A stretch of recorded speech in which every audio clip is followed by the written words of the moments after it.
Day trading is a scam. Funding firms are a scam. Commissions are scams. Brokers are scams. Trading courses are scams. I'm a scam. Maybe all of this is true, or maybe you should actually apply a modicum of critical thinking before calling something a scam. Now, obviously, there are a lot of scams out there, like imposters in the comment section trying to get you to send them Bitcoin, or a timeshare your parents got roped into buying during a high-pressure sales meeting disguised as a vacation. Sure, 100% scam. But more than ever, I see people call anything they don't like a scam. Not only is it just obnoxious, if you call everything a scam, the word loses its meaning and people will shrug off actual fraudulent businesses being called scams. If you call everything a scam, your kid will think that when you steal a package off someone's porch and it's a glitter bomb and not Bose headphones, that he just got scammed. No, dude, your parents are just thieves. You, YouTuber. A scam is a fraudulent scheme, especially for making a quick profit. A scammer cheats or defrauds someone like Sawyer from Lost. We got him right where we want him. Just because something is difficult to succeed at doesn't mean it's a scam. Let's say you apply to Harvard. You know 96.8% of applicants fail to get into Harvard.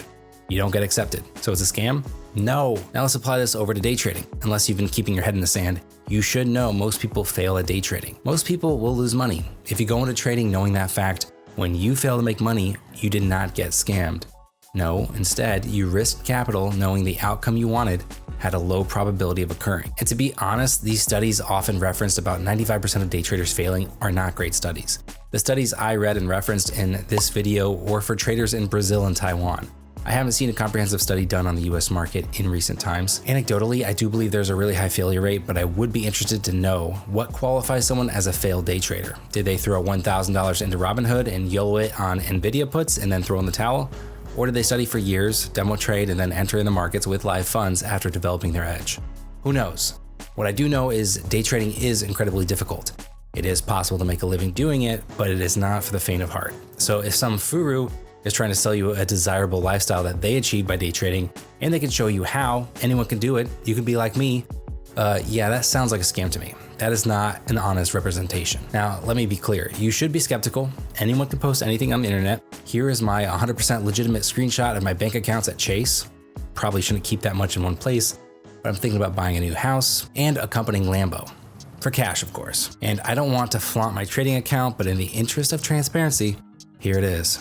Okay, in all seriousness, the point I'm trying to make is in between all the black and white thinking done online, what's in between is nuance. Nuance is often forgotten in internet discourse. So I want to talk about a few of the things most often called scams in my comment section. Is the trading niche overrun with scammy courses, Discord rooms, and indicators? 100%. Are most of the courses and Discords a waste of money? Yes. Are all courses and Discords scams? No. Nuance. There are legitimate, reasonably priced resources out there that can help narrow your focus and help guide you to profitability. When trying to find the diamond in the rough, I suggest looking at the marketing of the service. If it's all Lambos, girls, and houses, I would run in the opposite direction. If it's thousands of dollars, I would run in the opposite direction.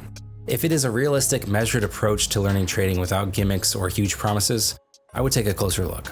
And also, the most common critique of course sellers: if you're so good at trading, why do you sell a course? As someone who has been self-employed for 7 years, I know how important having diverse streams of revenue is, and that's how I view traders who also sell courses. Have another stream of revenue to supplement your trading income. You may not want to scale your trading up past a certain point. Maybe seeing $10,000 swings in your balance messes with your emotions while in a trade. I can understand why someone would want to leverage their knowledge to create another stream of revenue outside of trading. I think most people treat profitable traders as some non-human unicorn, as if they would just stay offline, never post about trading, never go on Reddit, never make a YouTube channel, just exist in a vacuum on a pile of money. Maybe some do, but many don't. I also believe most profitable traders have built their own method of trading that cannot be easily carbon copied by another. They take bits and pieces from what they've learned and what makes sense to them, and then combine it all to create their own system. If they are trading very liquid markets, teaching others about the pieces they use to trade shouldn't jeopardize their own strategy. If thousands of people enter the same instrument at the exact same time, sure, that will have an effect, but I don't think that's a real issue for most traders. I think if it's good information presented in a way that helps you learn with clear-cut guidance to help you manage risk, it could be worth it to you to have that in all one place. If your time is worth a lot to you, maybe that course would save you some time. But there is no silver bullet and there is no real shortcut. Simply buying a course does not mean you don't have to put the time and effort in. And to take this outside of trading for a minute, if you don't know, I run a photography channel with my wife called Mango Street, and the parallel that I've found across different industries entirely is that people think they can watch a video and then be good at that thing. For instance, there are people that jump from channel to channel watching videos on how to get better at photography. That's great, but at some point you have to pick up a camera and go shoot. Otherwise, you only have theoretical knowledge that you can't even put into practice. The same goes for trading. Watching a trading video won't make you a better trader. To improve, you have to open the charts and execute trades. Now, I'm not trying to convince you to buy a course. You don't need to. I have nothing to gain either way. You can learn everything online for free. I just wish people would think with a little bit more nuance before jumping to conclusions. Now, as far as paid indicators go, I think 99.99% of them are probably bullshit. I do use one proprietary leading indicator that is part of a paid platform and it is worth every penny, but that is an extreme outlier. And that being said, if you call paid indicators a scam, I won't get upset. A lot of people say funding firms or prop firms are scams because they can have strict rules. Some people think the rules are there to trip you up and make you fail. Now, I will admit that I dislike trailing drawdown rules, but you should know these rules before you open your wallet. Again, just because something is difficult doesn't make it a scam. Their rules are listed on their websites, so if you don't like the rules, just don't give them your money. It's true they make the bulk of their money on fees paid by traders in the evaluation period, people resetting their accounts and trying again, but don't be like most people. Be better than them. Put the work in to study your trades, study the charts, identify and fix your mistakes. Now, as far as these funding firms go, there are a lot of them popping up more recently, and I can't speak to their business practices. I would stick with what I believe are the two biggest, Apex and TopStep. I don't have any experience with any other firms. Now, 2 months into 2024, I have already received 2 withdrawals from TopStep that put me in the green after an entire 2023 of being in the combine trying to get funded. I wasn't getting scammed, I just wasn't trading good enough. I got better, I followed the rules, I got paid. That's how this works. I've gotten a lot of comments about regulated brokerages or commissions they charge being scams. If you are signing up for a brokerage that is not regulated in your country, that is not wise. It's true, there are some shady, unregulated brokers. But a lot of people saw my earlier futures trading videos where I overtraded like a madman and I paid a lot in commissions and fees, and then they came to the conclusion that it must be a scam. On the contrary, with futures, you have to pay to play. It's not Robinhood options. You can easily find what fees, commissions, and margin is required before you ever make a deposit.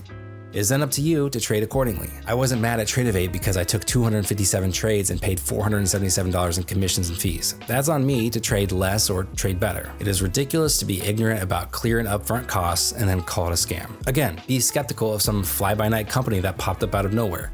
Research online to see what actual customers are saying. I mean, there is a reason why I left this email from BlockFi on red.